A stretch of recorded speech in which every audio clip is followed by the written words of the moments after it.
لا حول ولا قوة إلا بالله العلي العظيم حسبنا الله ونعم الوكيل ونعم المولى ونعم النصير. أعوذ بالله السميع العليم من الشيطان اللعين الرجيم. بسم الله الرحمن الرحيم. الحمد لله الأول بلا أول كان قبله والآخر بلا آخر يكون بعده الذي قصرت عن رؤيته أبصار الناظرين وعجزت عن نعته أوهام الواصفين.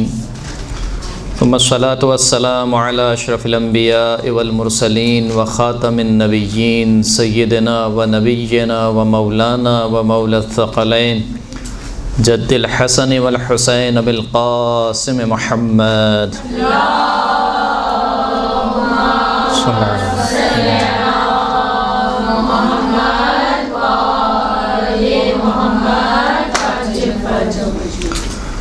وعلى آله الطيبين الطاهرين المعصومين الذين أذهب الله عنهم الرجس وطهرهم تطهيرا.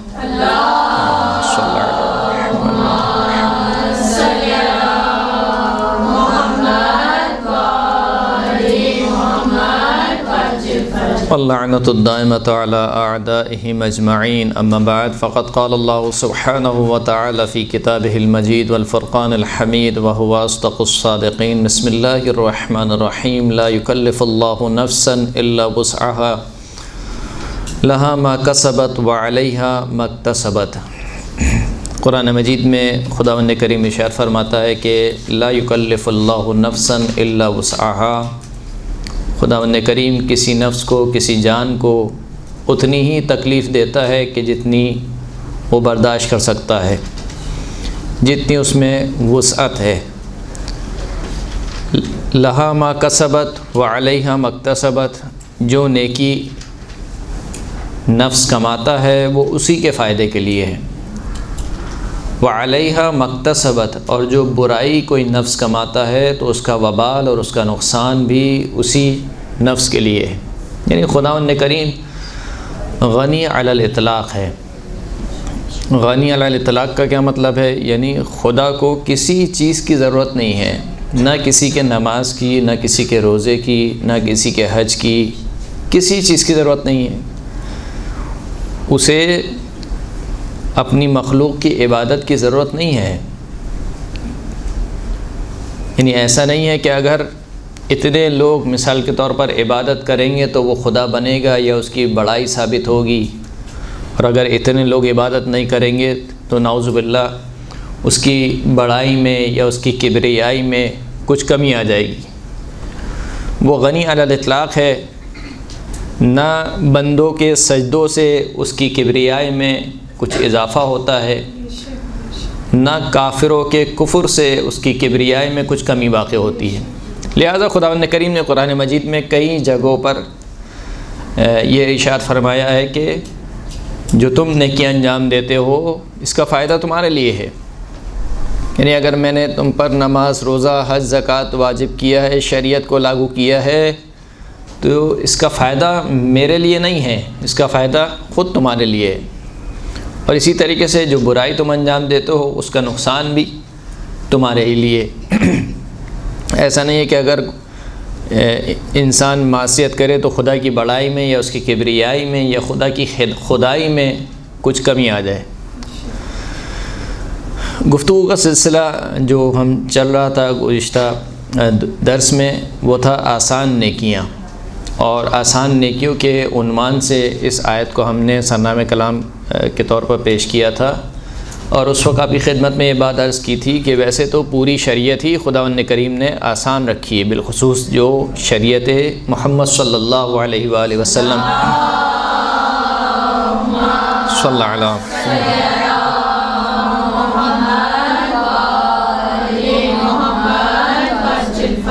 پوری شریعت آسان ہے. یعنی ایسا نہیں ہے کہ شریعت کا کوئی حکم انسان کے لیے ممکن نہ ہو اس کو انجام دینا ہے، اس لیے کہ تکلیف لا یطاق ہے، اور تکلیف لا یطاق کبھی بھی خداوند کریم نے اپنے بندوں کے لیے نہیں رکھی.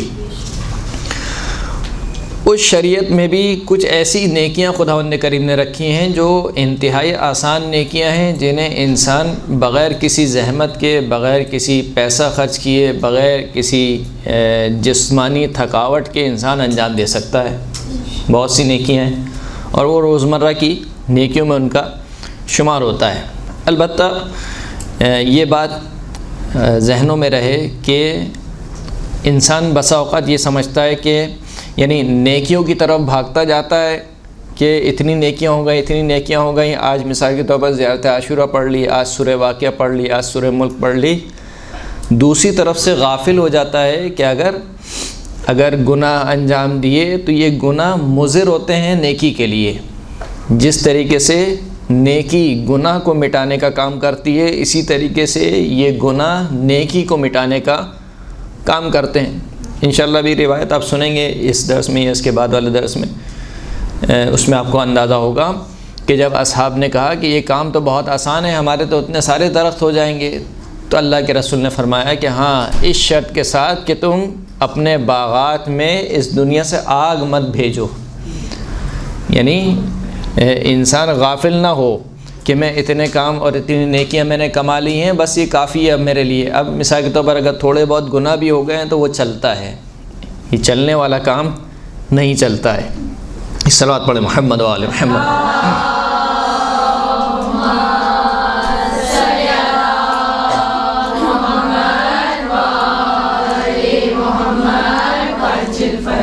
آج جس نیکی کا ہم تذکرہ کریں گے اور روایت میں بہت زیادہ اس کے اوپر تاکید کی گئی ہے، اس کا عنوان جو بانا گیا ہے احادیث کی کتابوں میں، وہ ہے ادخال السرور فی قلب المؤمن، مومن کے دل میں خوشی داخل کرنا، مومن کو خوش کرنا۔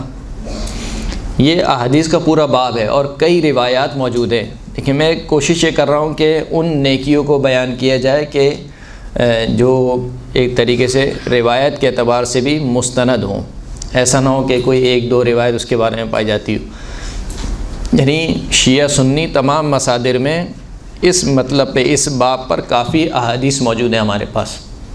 ادخال السرور فی قلب المؤمن، مومن کے دل کو خوش کرنا یا مومن کے دل میں خوشی کو داخل کرنا، جیسے کہ گزشتہ درس میں ہم نے عرض کیا تھا کہ وہ حلال طریقے سے ہونا چاہیے، حرام طریقے سے نہیں ہونا چاہیے۔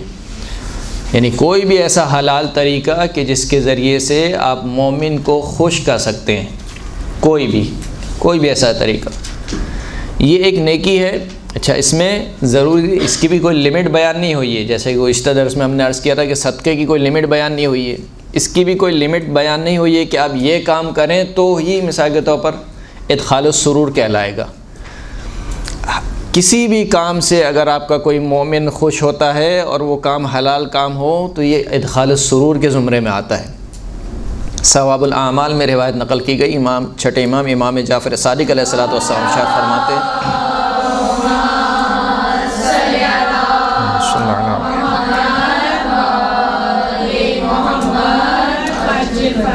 مولا فرماتے ہیں کہ اوحى اللہ عز وجل الی داود علیہ السلام ان العبد من عبادی لیأتینی بالحسنہ فأبیحہ جنتی۔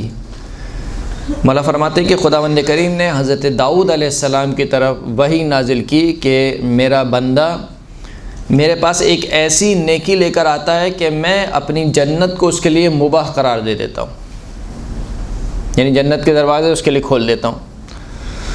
فقال داؤد علیہ السلام یا ربی وما تلک الحسنہ، حضرت داؤد نے عرض کی خدا کی بارگاہ میں کہ وہ کون سی نیکی ہے کہ جس نیکی کے سبب سے تو اپنے بندے کے لیے جنت کو مباح قرار دے دیتا ہے۔ فرمایا کہ قال یدخل علی عبد المؤمن سرورا، میرے مومن بندے کے دل میں خوشی داخل کی جائے، یعنی میرے مومن بندے کو خوش کیا جائے۔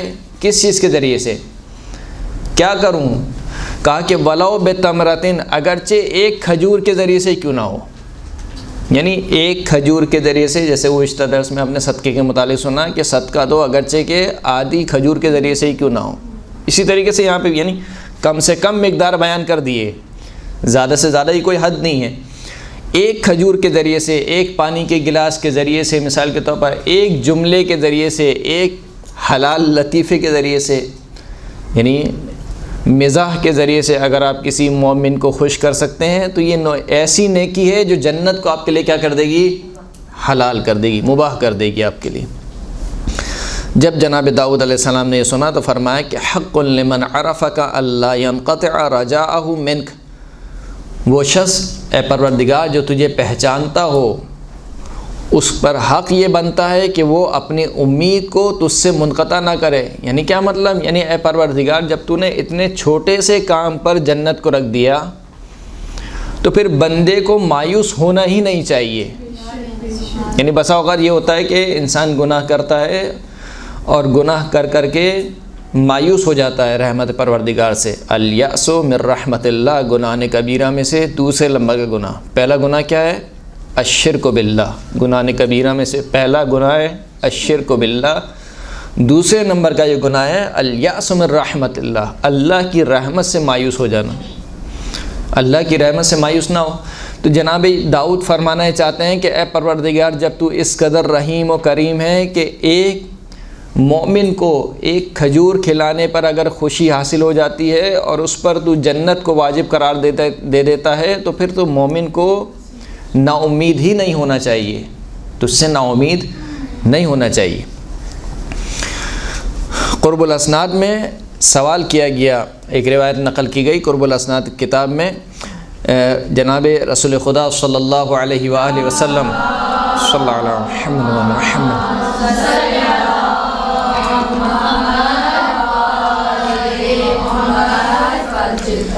پوچھا گیا کہ ای الاعمال احب الی اللہ، کہ یا رسول اللہ خدا کے نزدیک سب سے محبوب ترین عمل کون سا ہے، پسندیدہ ترین عمل؟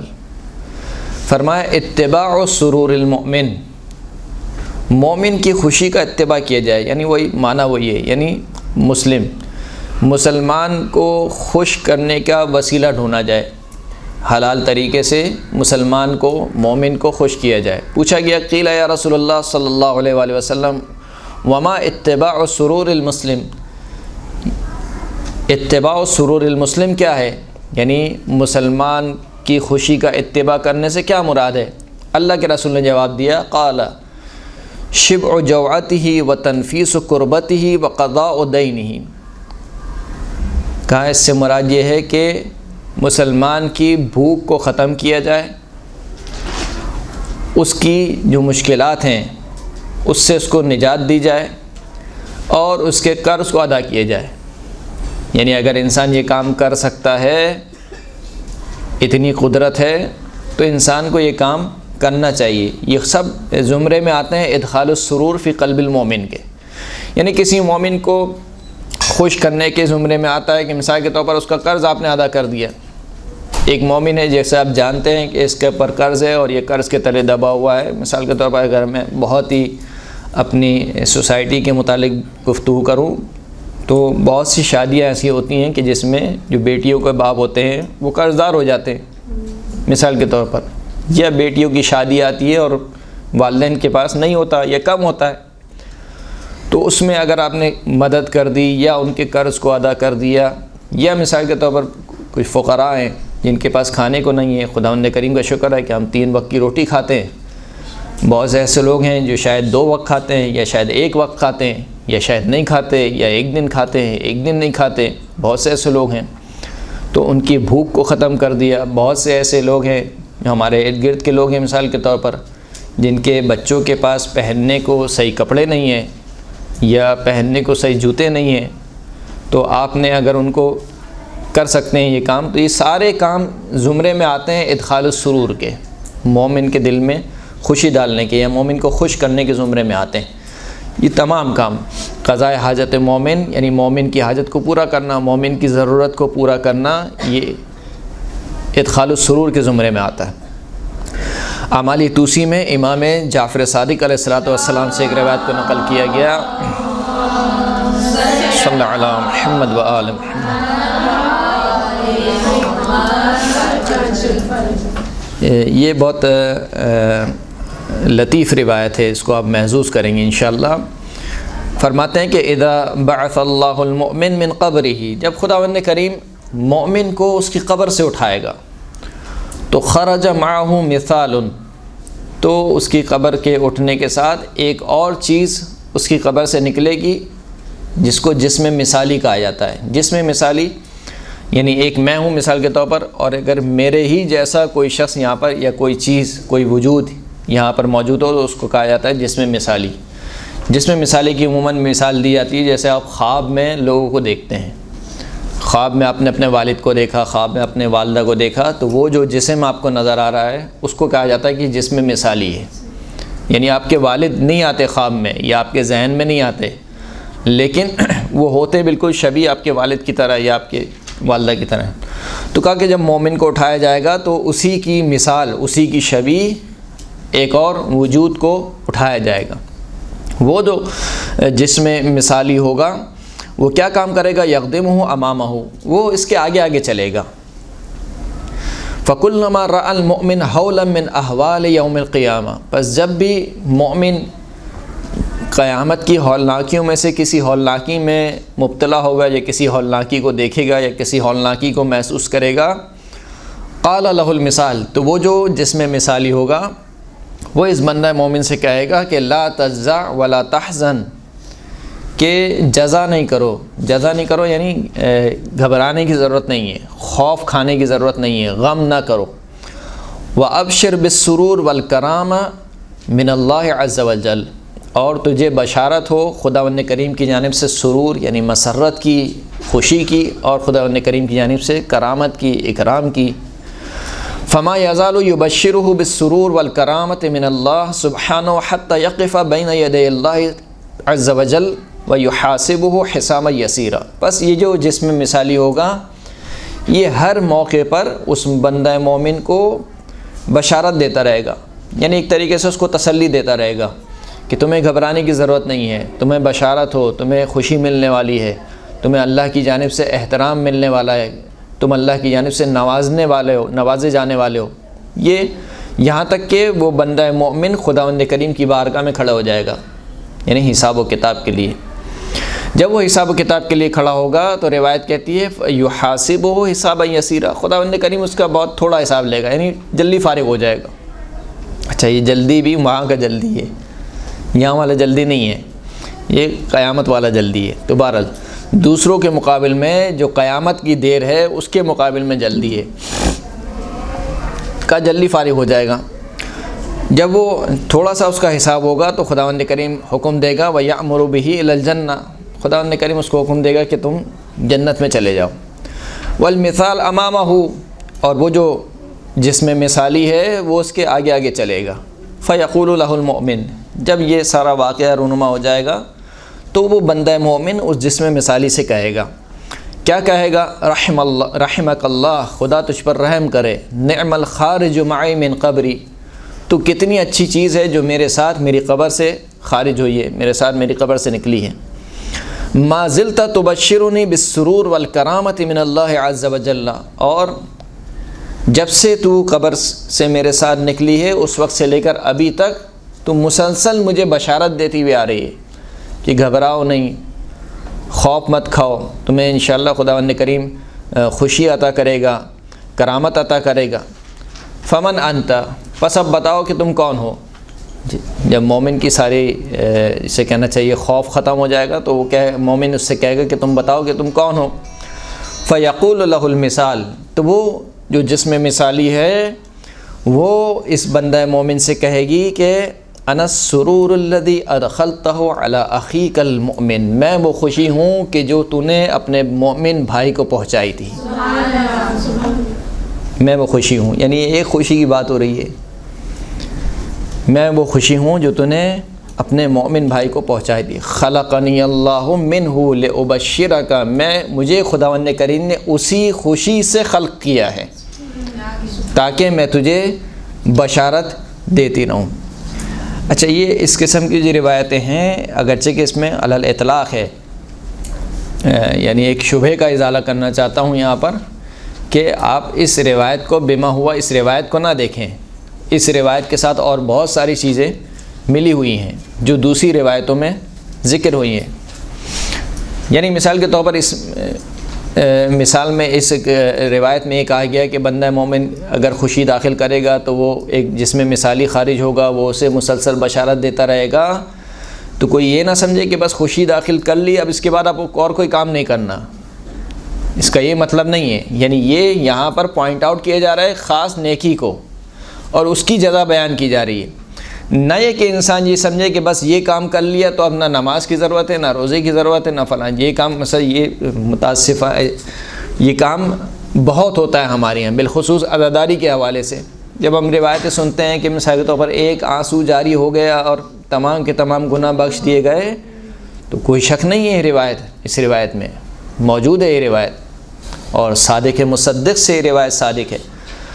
لیکن اس کا یہ مطلب ہرگز نہیں ہے کہ انسان ان روایتوں پر اعتماد کرتے ہوئے اور یہ کہے کہ میں نے جو ہے وہ اب تمام کے تمام کام چھوڑ دیے، نہ مجھے نماز کی ضرورت ہے، نہ مجھے روزے کی ضرورت ہے، نہ مجھے کسی اور چیز کی ضرورت ہے.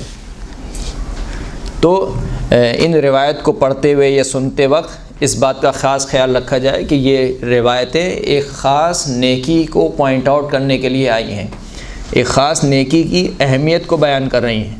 اس کا یہ مطلب ہرگز نہیں ہے کہ انسان دوسرے کاموں کو چھوڑ دے. ایک صلوات پڑھے محمد و آل محمد صلی اللہ علی محمد و آل محمد.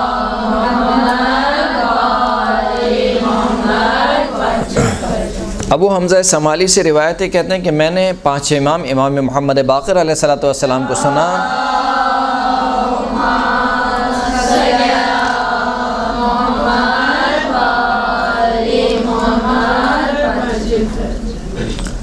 کہ وہ فرما رہے تھے کہ سرکار نے ارشاد فرمایا کہ یعنی ان کے جد رسول اللہ نے ارشاد فرمایا کہ من سر مؤمنا فقد سرنی، جس نے کسی ایک مومن کو خوش کیا اس نے مجھ رسول اللہ کو خوش کیا.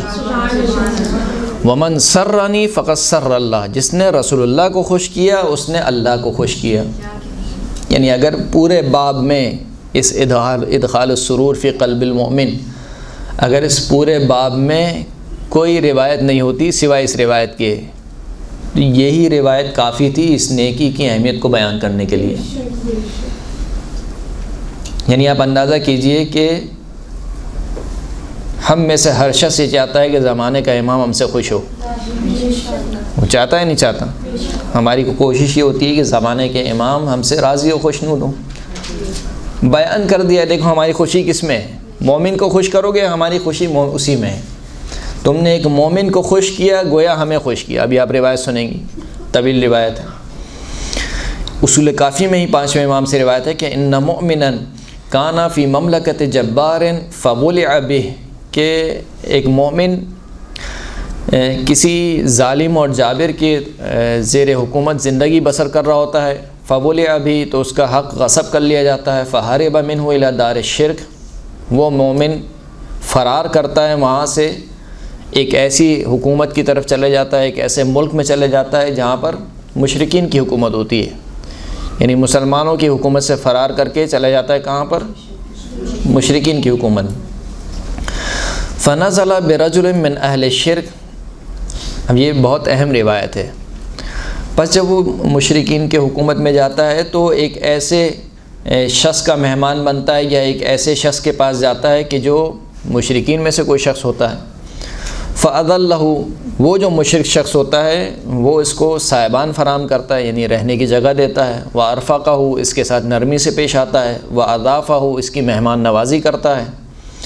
فَلَمَّا حَضَرَهُ الْمَوْتِ، جب اس مشرک کی موت کا وقت آتا ہے، أَوْحَى اللَّهُ عَزَّ وَجَلَّ إِلَيْهِ، خداوند کریم اس مشرک کی طرف وحی کرتا ہے کہ وعزتی و جلالی، میری عزت کی قسم اور میرے جلال کی قسم، لو کان لک فی جنتی مسکن لاسکنتک فیہا، اگر میری جنت میں تیرے لیے کوئی جگہ ہوتی تو میں ضرور بضرور تجھے اپنی جنت میں جگہ دیتا.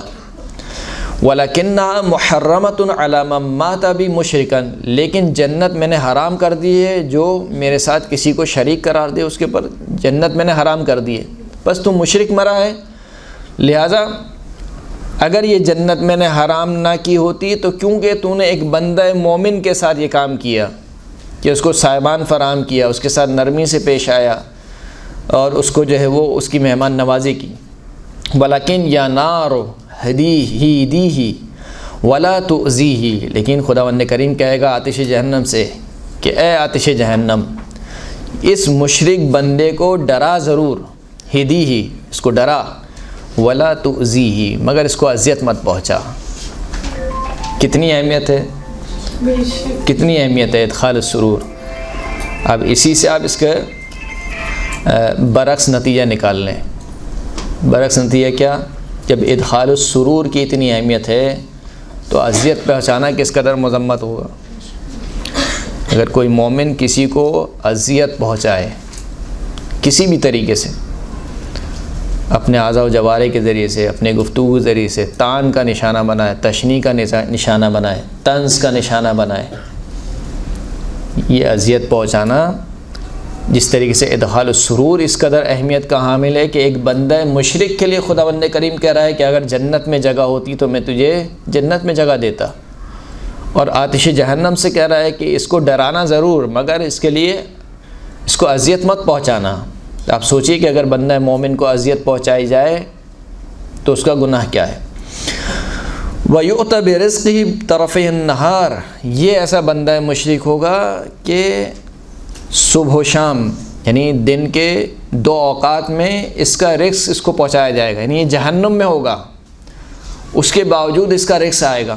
تو راوی نے سوال کیا، قلت من الجنہ، کیا اس کا جو رزق آئے گا وہ جنت سے آئے گا؟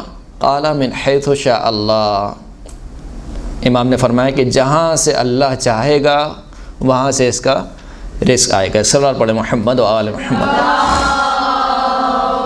صلی علی محمد و آل محمد.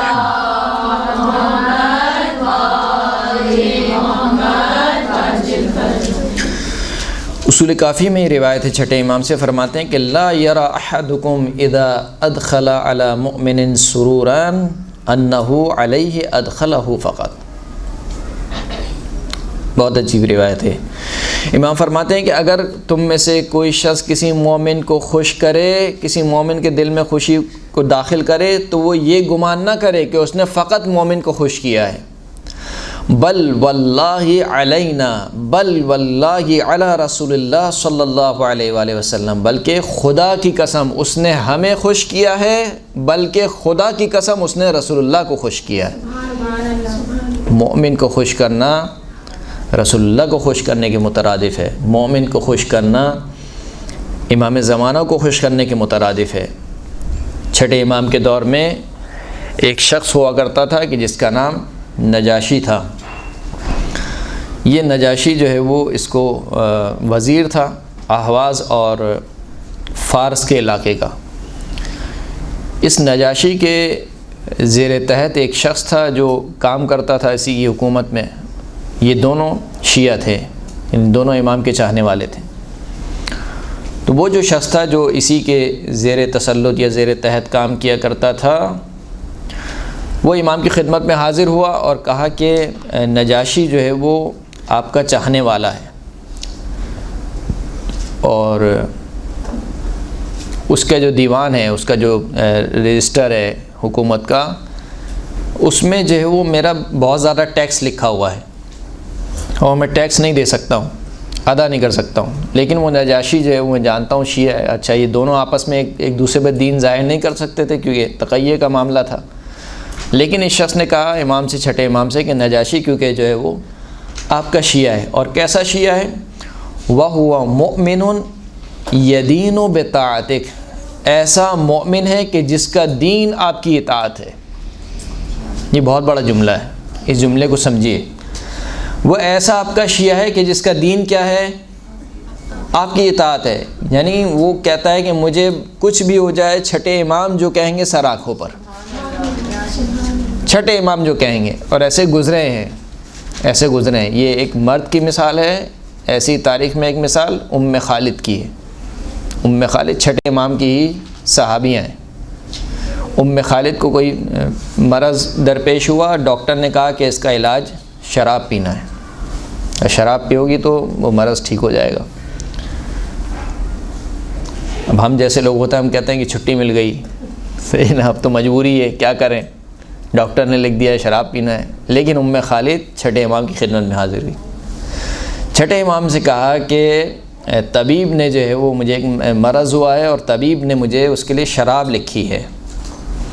تو امام نے کہا جب طبیب نے لکھ دی تو میرے پاس آنے کی کیا ضرورت ہے؟ تو کہا کہ طبیب میرا امام نہیں ہے، آپ میرے امام ہیں، آپ جو کہیں گے وہ میری سر آنکھوں پر۔ آپ کہیں گے کہ شراب پی لو، اگر خدا نے مجھ سے کہا کہ تم نے کیوں شراب پی تو میں کہوں گی جعفر صادق نے کہا تھا شراب پی لو۔ آپ کہیں گے کہ شراب نہیں پیو، خدا کہے گا کہ خودکشی کیوں کی جب کہا کہ تمہارا مرض اسی سے صحیح ہوگا، کہا کہ جعفر صادق نے کہا تھا کہ نہیں پیو لہٰذا میں نہیں پیوں گی۔ امام نے خوش ہو کر کہا کہ میں چاہتا ہوں کہ ام خالد جیسے میرے شیعہ ہوں۔ یہ جو اطاعت ہے، اگرچہ یہ بات کہیں اور نکل جائے گی، لیکن بہرحال میں اس بات کو عرض کرنا چاہتا ہوں آپ کی خدمت میں، ہم غیبت کے زمانے میں زندگی بسر کر رہے ہیں، درست ہے؟ غیبت خود ایک مشکل ہے، یعنی ہمارا امتحان اسی دور میں گزر رہا ہے۔ ہم اپنے امام سے دور ہیں، اپنے امام سے مل نہیں سکتے، اپنے امام کو دیکھ نہیں سکتے، اپنے امام سے بات نہیں کر سکتے، اگرچہ کہ ہمارے امام ہمارے امور سے واقف ہیں، ایسا نہیں ہے کہ ہمارے امور سے واقف نہیں ہے، کیونکہ جو نعمت پروردگار ہماری طرف بھیج رہا ہے وہ اپنی حجت کے ذریعے سے بھیجتا ہے، خداوند کریم کا فیض اس کی حجت کے ذریعے سے ملتا ہے۔ غیبت کے زمانے میں جو چیز سب سے ضروری ہے وہ ہے اپنے اندر روح اطاعت کو پیدا کرنا۔ روح اطاعت، روح اطاعت کسے کہتے ہیں؟ روح اطاعت کا مطلب کیا ہے؟ یہی ام خالد والی بات کہ آپ نے جو کہہ دیا اس کے آگے چوں چرا نہیں ہے، جو آپ کا حکم ہے بس میں اس کے آگے سر تسلیم خم ہوں۔ یہ روح اطاعت امام چاہتے ہیں، یعنی جب ظہور ہوگا، ظہور کے وقت جو 313 افراد ہوں گے، جو پہلی کیٹیگری ہوگی سب سے، وہ ان میں یہی روح اطاعت ہوگی، یعنی آمنا و سلمنا، جو آپ کا حکم۔ اس روح اطاعت کو پیدا کرنا یہ مشکل کام ہے، یعنی اطاعت بھی ایک امتحان ہے۔ سننے میں بہت آسان لگتا ہے، بیان کرنے میں بہت آسان ہے، لیکن جب انسان اس مرحلے پر آتا ہے تو بڑا مشکل ہو جاتا ہے۔ یعنی آج آ کر مثال کے طور پر امام کہیں کہ بھائی جو تم لوگ ساری نمازیں پڑھتے ہو یہ ساری نمازیں غلط ہیں، مثال دے رہا ہوں، ساری نمازیں غلط ہیں مثال کے طور پر، اور دوسرے افراد جس طریقے سے نماز پڑھتے ہیں وہ نماز صحیح ہے، تو تشیع میں سے اکثر کا ریئیکشن کیا ہوگا؟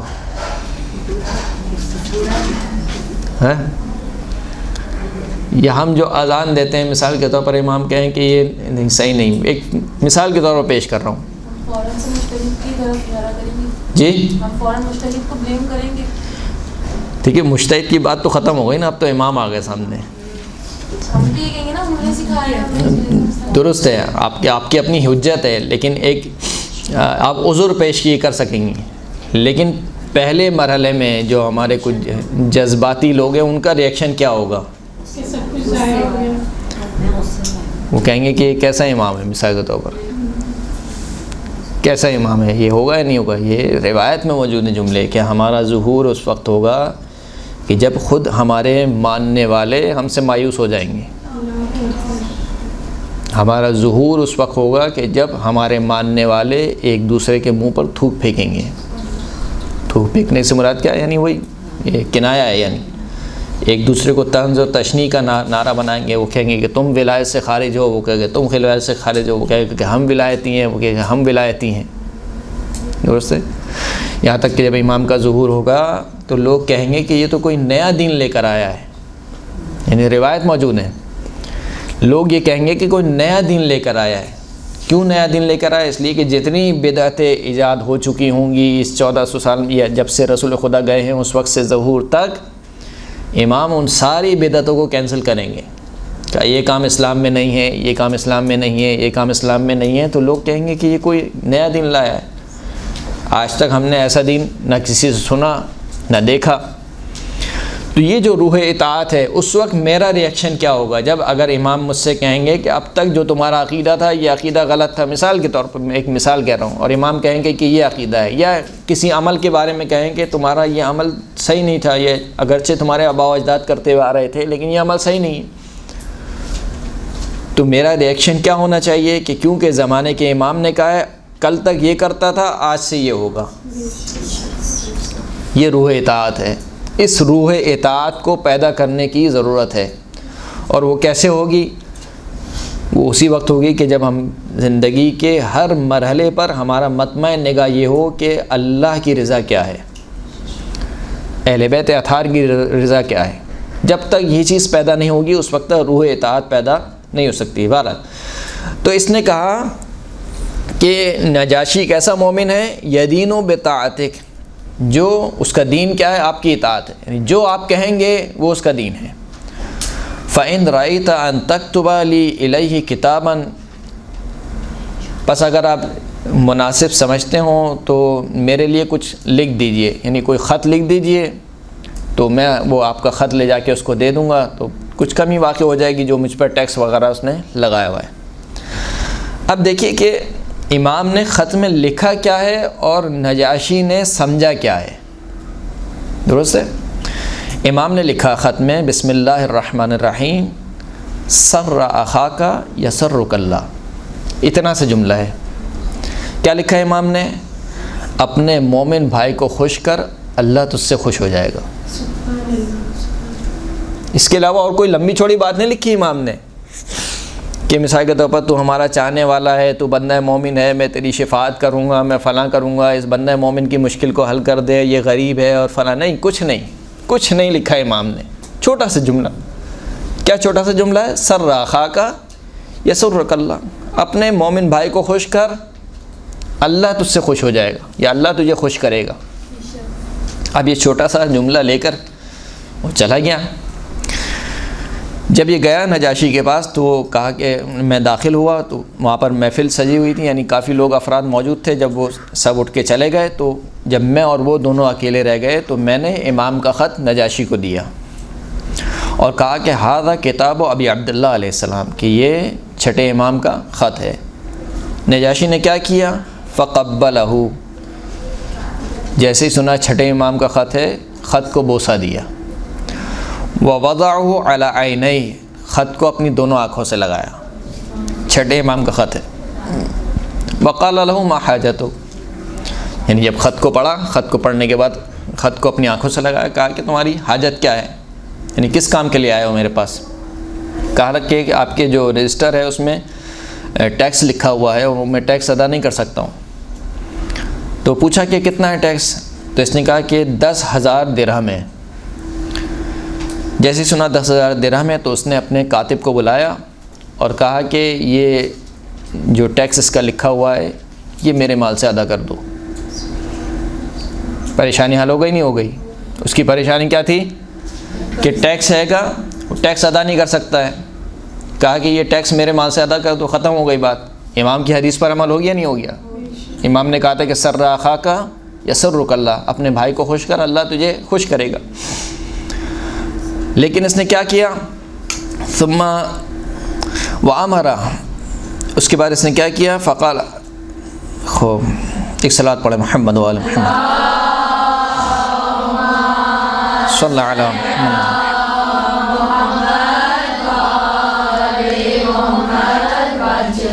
اس کے بعد اس نے کہا کہ ایک سواری کو لایا جائے، ایک کنیز کو لایا جائے، ایک غلام کو لایا جائے. کہا کہ یہ تیرے لیے.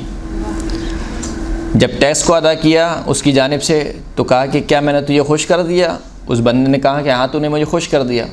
پھر کہا کہ یہ سواری بھی تیرے لیے، یہ کنیز بھی تیرے لیے، یہ غلام بھی تیرے لیے. پھر اس کے بعد پوچھا کہ کیا میں نے تجھے خوش کر دیا؟ اس نے کہا ہاں کہ تو نے مجھے خوش کر دیا.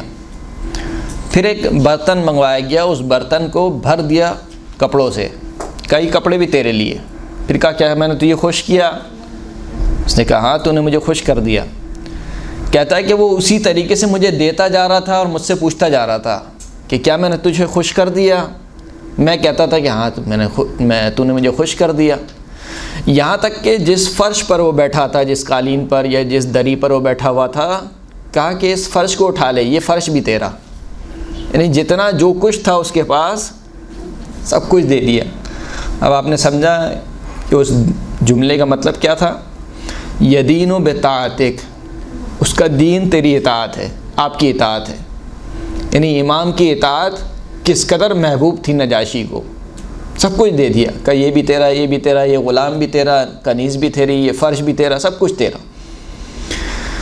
پھر اس کے بعد کہا کہ جب جانا تو امام کو میرا سلام کہنا، اور پھر اس کے بعد اگر کبھی بھی تمہیں کوئی ضرورت پیش پڑے تو میرے پاس آ جانا، پریشان مت ہونا۔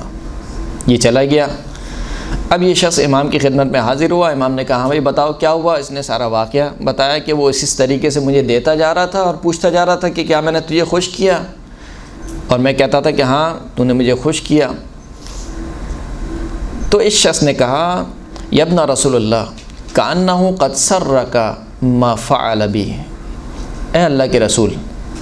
اچھا، امام سنتے جا رہے تھے اور امام کے چہرے پر خوشی کے آثار رونما ہوتے جا رہے تھے، یعنی جیسے وہ واقعہ سناتا جا رہا تھا امام خوش ہوتے جا رہے تھے۔ تو اس شخص نے کہا کہ مجھے ایسا لگتا ہے کہ جو کام اس نے کیا ہے اس سے آپ بہت خوش ہوئے ہیں۔ کہا کہ فقال ای واللہ لقد سر اللہ و رسولہ، خدا کی قسم اس نے اللہ کو خوش کیا، اس نے رسول اللہ کو خوش کیا۔ صلی اللہ علیہ وسلم۔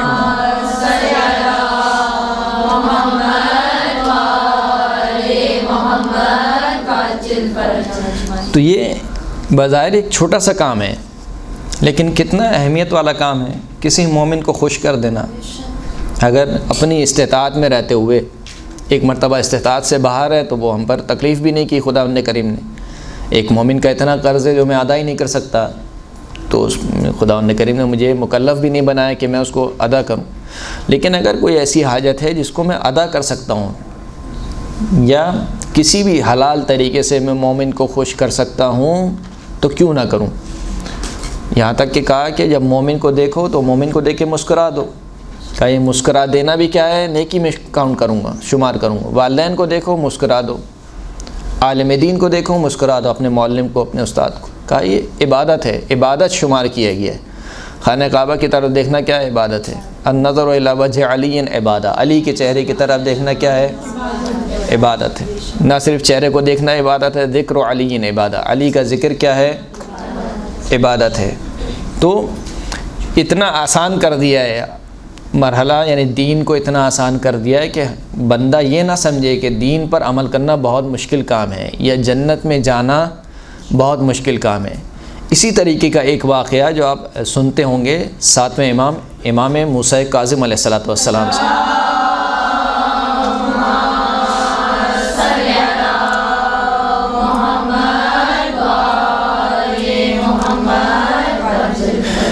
ابراہیم جمال کا واقعہ ہے۔ ابراہیم جمال اور علی بن یقطین، یہ دونوں امام کے شاگرد ہیں۔ علی بن یقطین تو بہت مشہور و معروف ہیں، آپ کس سے یعنی سنتے ہی رہتے ہیں جب بھی امام کی مناسبت سے کوئی مجلس ہوتی ہے۔ ابراہیم جمال کسے بولتے ہیں؟ یعنی جو اونٹ کو کرائے پہ دیتا تھا، جیسے کہ صفوان جمال ہے، اسی طریقے سے ابراہیم جمال، یعنی اس کا کام یہ تھا کہ وہ اونٹ کو رینٹ اے کار کا کام کرتے تھے، تو رینٹ اے کیمل کا کام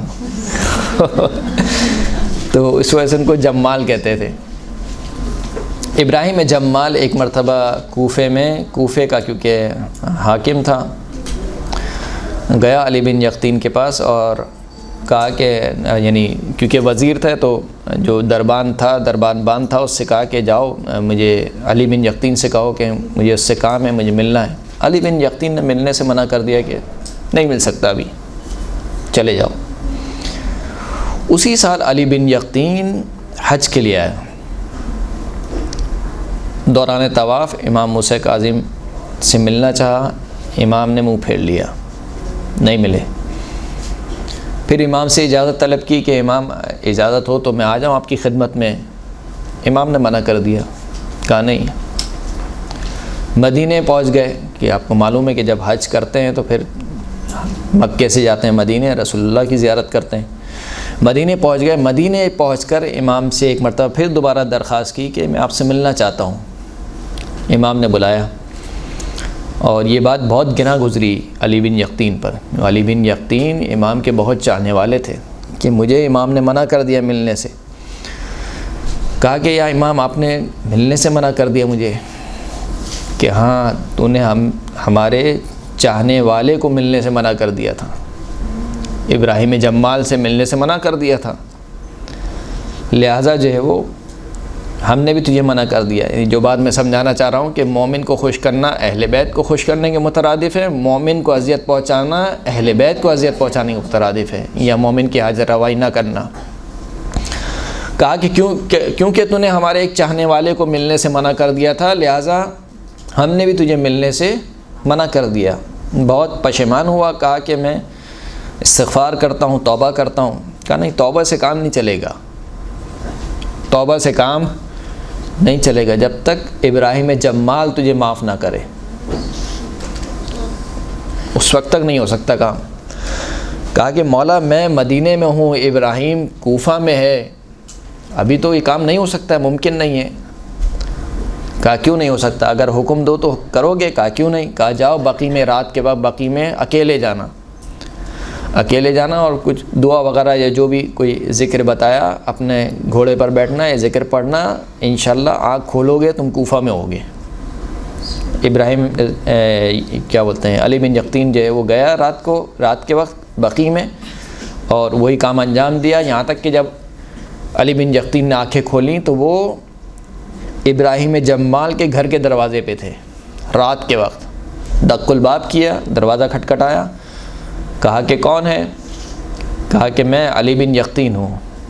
کہا علی بن یقطین کو مجھ سے کیا سروکار، وہ تو وزیر ہے، میں فقیر آدمی، یعنی جمال کا کام کرتا ہوں، اونٹ کو کرایہ پہ دینے کا کام کرتا ہوں، وہ کہاں اور میں کہاں. کہا نہیں، میں علی بن یقطین ہوں، اگر مہربانی کرو میرے لیے دروازہ کھولو. بہرحال اس نے دروازہ کھولا. کہا کہ میں امام کی خدمت میں حاضر ہوا تھا اور امام نے مجھ سے ملنے سے انکار کر دیا، اس وجہ سے کہ کیونکہ میں نے تمہیں ملنے سے انکار کر دیا تھا، تو بس تم مجھے بخش دو، یعنی مجھ سے راضی ہو جاؤ تاکہ میرا امام مجھ سے راضی ہو جائے. تو ابراہیم جمال نے کہا کہ ہاں صحیح ہے، مسئلہ نہیں ہے، میں تمہیں معاف کرتا ہوں، جو ہمارے درمیان ہوا وہ ختم ہوا. کہا نہیں، ایسے نہیں، میں اپنا رخسار زمین پہ رکھوں گا، تم اپنا پیر میرے رخسار پہ رکھنا. کہا نہیں، یہ کام کیوں کروا رہے ہو مجھ سے، یعنی میں نے معاف کر دیا تمہیں، ختم ہو گئی بات. کہا نہیں، ایسے نہیں، میں اپنا رخسار زمین پہ رکھوں گا، تم اپنا پیر میرے رخسار پہ کرنا. بسا اوقات انسان کو یہ کام کرنے پڑتے ہیں. کیوں کرنے پڑتے ہیں؟ کیونکہ بسا اوقات جاہ و حشم، پیسہ انسان میں کہیں نہ کہیں سے تکبر لے آتا ہے. اسی لیے کہا کہ ہر جس سے بھی ملاقات ہو اس کو سلام کرو، چاہے فقیر ہو چاہے امیر ہو، اس کو ایک جیسا سلام کرو. یہ کام کیوں کہے؟ تاکہ انسان سے تکبر ختم ہو. تو علی بن یقطین نے بھی اس وجہ سے کہ ایسا نہیں ہو کہ خدا نخواستہ میرے دل میں ایک تکبر آ گیا ہو، کہا کہ میں اپنا رخسار زمین پہ رکھوں گا، تم میرے رخسار پر اپنا پیر رکھنا، اور صرف پیر رکھنا نہیں، پیر رکھ کے دبانا، تو میں سمجھوں گا کہ تم نے مجھے معاف کر دیا. اسی طریقے سے یہ کام انجام ہوا اور ابراہیم جمال نے وہ کام انجام دیا، دونوں کے درمیان معافی تلافی ہو گئی اور امام بھی علی بن یقطین سے راضی ہو گئے. صلوات پڑھے محمد و آل محمد صلی اللہ علیہ وسلم.